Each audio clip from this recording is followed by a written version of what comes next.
A U.S. congressional delegation is in Taiwan. The visit comes just days after China wrapped up huge military drills around the country in response to a speech made by President Tsai. Tiffany Wong is following the story for us from Taipei. Tiffany, what is this visit about?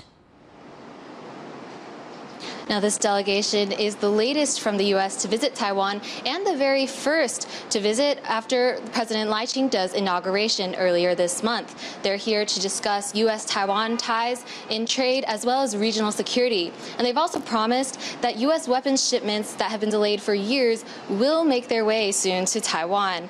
Now, this comes after 2 days of heavy military drills by China's military around the island, held as punishment for what they call separatist forces after the inauguration.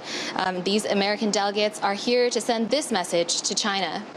President Lai and I, as always, had a very sobering and yet very direct conversation about the threat that this island faces from its neighbors, and it's a real one. And without deterrence, Chairman Xi has bold and aggressive ambitions, and we just need to do everything we can to make it possible for him to see that the risk outweighs the reward. That was the chair of the House Foreign Affairs Committee, Michael McCall, who's heading this delegation and who was also previously sanctioned for his last visit to Taiwan in 2023.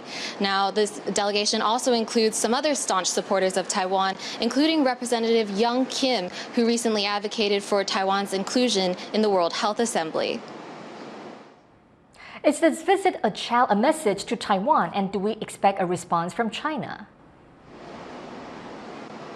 China's foreign ministry has just saying that this visit by a U.S. delegation violates the One China principle and that it will take, quote, necessary measures to resolutely safeguard national sovereignty and territorial integrity.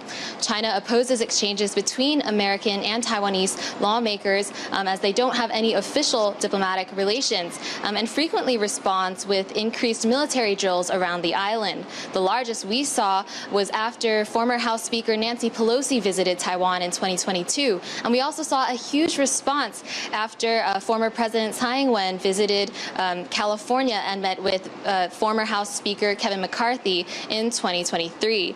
Now, just this morning, Taiwan's Defense Ministry reported over 20 Chinese aircraft around Taiwan. This still after China ended its military exercises around the island on Friday. So as you can see, the military pressure around the island is still very real.